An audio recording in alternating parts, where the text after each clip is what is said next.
We're in the Hall of New York.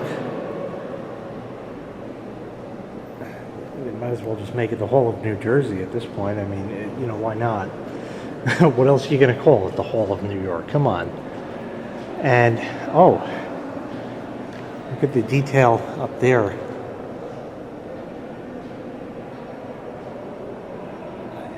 You know, I paid for that. New York City stuffs. Junction of the Bowery and Broadway, 1828. Wow. Horse and carriage and all that great stuff. Here's a painting of Broadway downtown by Stephen Katz. I don't know if he's related to Morris Katz. I don't know. If he is, anyway. But check it out. Look at the old cars. The bashed-in door on the taxi. That's pretty cool. Definitely pretty cool. And here is Long Island. Low tide at Glen Cove Landing. I've been in that area. This one says Jones Beach scene, July 61. Well, the painting leaves a bit to be desired. But yeah, the rising moon, 1880. That looks positively fucking spooky. It really does. And you can actually see the paint with the light reflecting off of it. So that's the real deal. Road to the beach, Shinnecock Hills, Long Island. Way out east. And yeah. Yep, I could definitely see that being. Hasn't changed much, although a lot has changed. So anyway, that's it. We're going to get back to the car before we get a ticket for an expired parking meter that is not going to expire because we overfed him. He was hungry. So we're calling, look, you can actually see it go, just like back in the day. There's actually two of them going. These are made by Otis, the lady told me, all of the elevators. Powered by steam. Originally.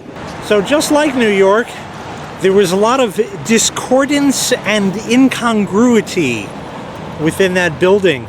There were various areas that were never finished and incongruities between the Assembly and the Senate. One votes electronically, the other goes, you know, by hand or by voice, yay or nay type thing. Very strange, but a lot of really old school building charm from the 1800s. Those elevators were just fucking awesome with the damn hand at the top to show the floor. Oh, you don't see that anymore. That is fancy. And those elevators rode better than the one in the hotel. But of course, that seems to make sense because, you know, the old cushy ride blew it compared to a modern Hyundai. So we are making our way uphill both ways to the car back on Dove, and we're making our way there and stuff. Din din din din din din din.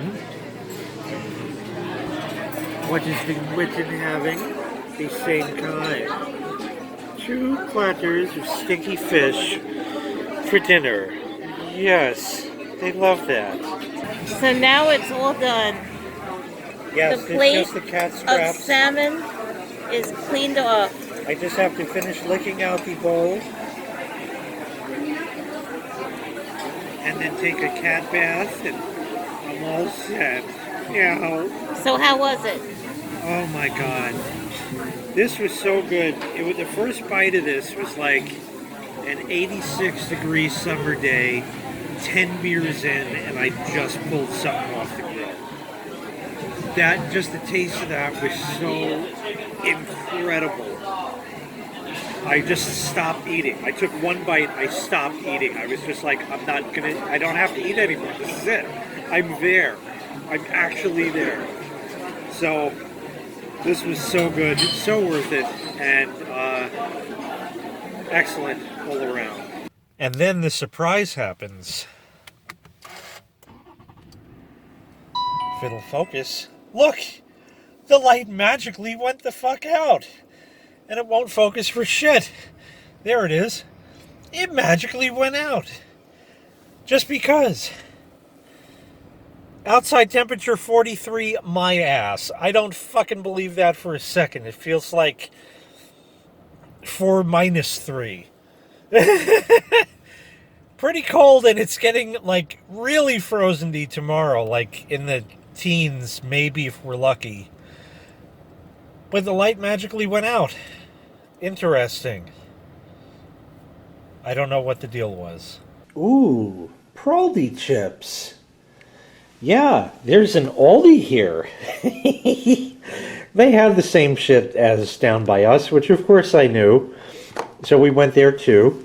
And I received a note from maintenance.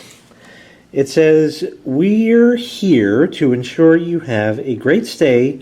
So while you were out, we repaired your item. Please contact the front desk if you need further assistance.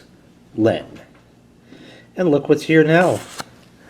It's got the bottom piece. I knew it didn't look right. I said there's got to be something to puncture it, and there is. There's a pintle in there, and that'll stick the bottom of the thing. And I knew the thing was wrong, so now we can make coffee catered in the room. So even that worked out. Further, I went to the front desk and spoke with the lady there, who was the same one that I actually made the reservation with, and she was very, very nice on the phone. And one interesting thing I noticed with the TV was that there was absolutely no way to set a sleep timer. So I asked her about it, and she said, unfortunately, we only have the hotel remotes for the TV. This happens to be a Vizio TV, and the TVs could be Samsung, they could be Vizio, they could be anything. But the idea was struck, and I actually thought of this, and then she mentioned it. She said, well, you could try using the buttons on the TV. And I said, I thought of that, and I forgot to actually try it. So I looked at the TV. I'm using my light here. You see that little like white protrusion sticking out of the back? That thing right back there, that's your button. Your one button. I can press one button and a light goes on. And the TV will come on. And notice there's burned out pixels. They've been there. HDMI 2, the cable box is on, and we're going to get flagged. And if I press the button again, I can select the different inputs. Anytime, there. And I can select any of these and that, and it says at the bottom, to power off the TV, press and hold the side button. Well, it's not a side button. It's a back button. But that's it. There's no other buttons on this TV. Fucked either way. But anyway, that is going to do it for day 2. We are going to go down to the pool and enjoy some of that and wrap it up for the evening. Thank you for watching. Tomorrow, it's going to be fucking frozen day. So we may go out. We may say, fuck it, it's too damn cold. Don't know yet. But anyhow, that's what's on the agenda for tomorrow. We might go to a museum if we do go anywhere. And that's going to be it for day 2. So thank you very much for watching. Make sure you click like, make sure you click subscribe, and take care. We'll see you next time. Bye-bye.